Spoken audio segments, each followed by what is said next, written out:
कटनी के कुठला पुलिस ने चंद घंटों में ही अपराधी को पहुंचाया सलाखों के पीछे। कटनी पुलिस को एक बड़ी सफलता प्राप्त हुई है। दरअसल कटनी के सनसनीखेज भट्टा हत्याकांड का पुलिस ने खुलासा कर दिया है और अपराधियों को गिरफ्तार कर लिया है। कटनी में दिनांक 20 जून को समनू विश्वकर्मा की निर्मम हत्या कर सबको चूना भट्टे में फेंक दिया गया था। स्थानीय लोगों और दमकल की सहायता से सबको रेस्क्यू कर बड़ी मुश्किल से निकाला गया था। पुलिस द्वारा इस अंधे हत्याकांड की बारीकी से जांच की गई। साथ ही मौके से प्राप्त सुरागों और मुखबिरों की निशानदेही पर संदेह के आधार पर आशीष सिंह ठाकुर, विनोद सिंह, रंजीत सिंह उर्फ गोलू, सनम सिंह को पकड़ा गया था, जिनसे अच्छे से लगातार पूछताछ की गई, जिस पर आशीष सिंह के द्वारा अपने अन्य साथी विनोद सिंह, रंजीत सिंह उर्फ गोलू, सनम सिंह के साथ घटना को अंजाम देना स्वीकार किया है। सारी घटना का कारण पैसों की चोरी करना था। दरअसल आरोपियों ने बताया कि वह जानते थे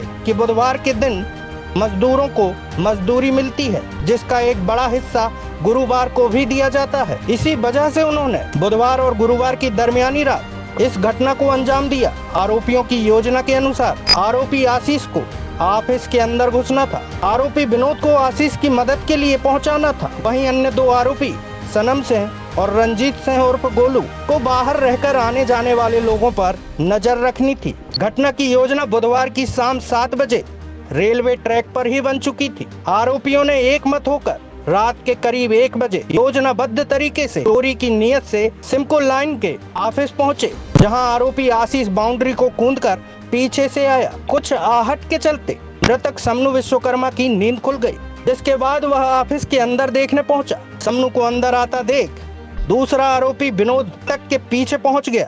मृतक समनू विश्वकर्मा आशीष और विनोद को पहचान गया था। आरोपी आशीष और विनोद ने पूछताछ में बताया है कि उन्हें डर था कि कहीं मृतक समनू किसी और को इस बारे में बता न दे। इसी डर के कारण दोनों आरोपियों ने पहले तो मृतक समनू को डंडे से जोरदार मारा, जिससे वह घायल हो गया। किसी तरह समनू घायल अवस्था में भी जान बचाने के लिए भागा, लेकिन हत्यारों ने उसे फिर से पकड़ लिया और इस बार दोनों आरोपियों ने पूरी ताकत के साथ पास ही रखे तकिए से समनू का मुंह दबा दिया, जिसके कारण समनू का मुंह और नाक दोनों दब गए और समनू की दोनों ने बेरहमी से हत्या कर डाली। हत्या के बाद मृतक समनू के गले में लॉकर की चाबी को निकालकर दोनों आरोपियों ने लॉकर से सारे पैसे निकाले और ताला बंद कर दिया और लाश को ठिकाने लगाने के लिए मृतक मैनेजर के शव को चटाई और गद्दे में लपेटकर धधकते हुए चूने के भट्टे में फेंक डाला।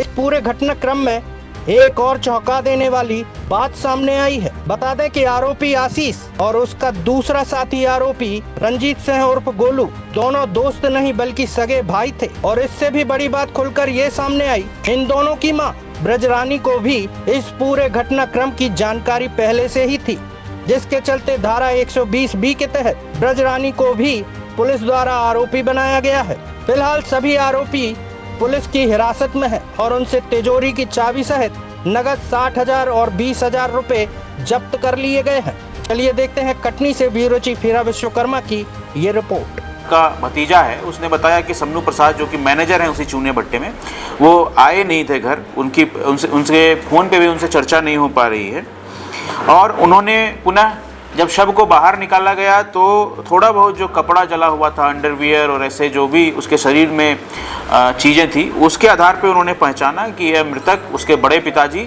समनू प्रसाद विश्वकर्मा, उम्र 58 वर्ष, निवासी मुडेरा, थाना बड़वारा है।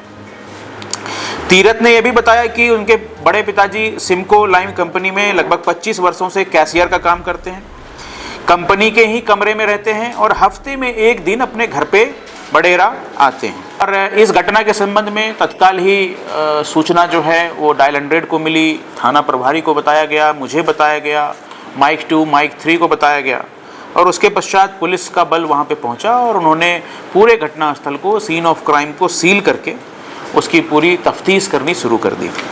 बड़ा ही नकारात्मक एक इस घटना के कारण जो है एक माहौल निर्मित हुआ और पुलिस के लिए एक बड़ा ही चुनौतीपूर्ण कार्य था कि इस घटना का तत्काल हम लोग खुलासा करें।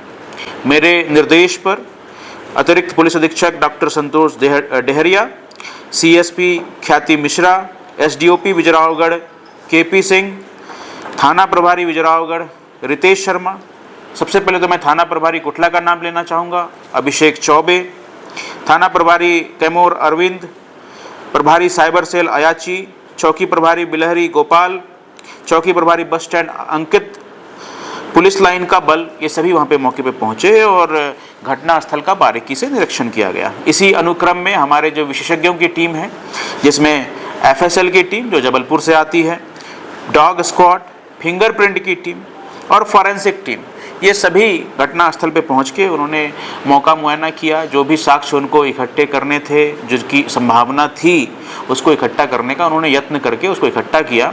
और फिर चूँकि घटना बहुत ही जघन्य थी, तो मेरे निर्देश पे डॉक्टरों की टीम के द्वारा वीडियोग्राफी करा करके शव का पोस्टमार्टम किया गया। और स्वयं मेरे द्वारा भी, चूँकि मैं उस समय मेरे द्वारा भी घटनास्थल का भ्रमण किया गया था और वहाँ आसपास के लोगों से भी माइक्रो लेवल पे, सूक्ष्म लेवल पे मेरे द्वारा बातचीत की गई थी। बताना चाहूँगा कि इसी क्रम में हमें बातचीत करके, चर्चा करके, लोगों से जानकारी इकट्ठा करके हमें यह स्पष्ट हुआ कि इस घटना में सिमको लाइम कंपनी में ही काम करने वाले कुछ मजदूर और ऐसे लोग जो उसी भट्टे के इर्द गिर्द रहते हैं, उनकी भूमिका संभव है। और संदेह के आधार पे हमने आशीष सिंह ठाकुर, विनोद, रंजीत सिंह और सनम सिंह को हमने हिरासत में लिया, उनसे पूछताछ की। पूछताछ के क्रम में जब हमारा संदेह पक्का हुआ तो हमने फिर पुनः कठोरता से पूछताछ की और इन सभी चारों बदमाशों के द्वारा इस घटना को किया जाना कबूल किया गया है। अब घटना की योजना के बारे में मैं बताना चाहूँगा कि यह जो घटना है, यह बुधवार और गुरुवार की दरमियानी रात कारित की गई है। इसके पीछे भी एक कारण है, क्योंकि मैनेजर थे विश्वकर्मा जी, वो बुधवार और गुरुवार को पेमेंट करते थे मजदूरों का। उनका ये रूटीन था और ये सालों से रूटीन था। तो इनको ये पता था कि कुछ पेमेंट तो इन्होंने कर दिया है, लेकिन कुछ पेमेंट उसके पास अभी भी शेष है। तो कुल मिलाकर के पेमेंट यानी पैसे को लूटने, पैसे को चोरी करने के उद्देश्य से इन लोगों ने ये योजना बुधवार के शाम को बनाई थी, जिसमें आरोपी विनोद और आशीष ये आगे लीड करने वाले थे और इनकी सहायता के लिए रंजीत सिंह, जो कि आशीष का ही छोटा भाई है, और सनम सिंह, जो कि इसका दोस्त है, इनके द्वारा करना था। कुल मिलाकर के इन चारों ने एक राय होकर के रात्रि के करीब 1 बजे योजनाबद्ध तरीके से चोरी की नीयत से सिमको लाइम के ऑफिस में पहुंचकर ऑफिस का कमरा, जो मृतक के द्वारा अपने निवास स्थल के तौर पे भी इस्तेमाल किया जाता था, उक्त स्थान पर पहुंचे और पीछे की बाउंड्री कूद करके उसके कमरे के अंदर प्रवेश कर गए।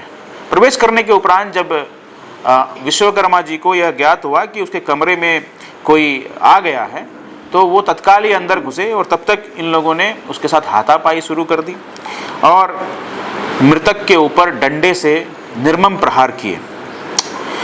निर्मम प्रहार करने के उपरांत जो विश्वकर्मा है उसकी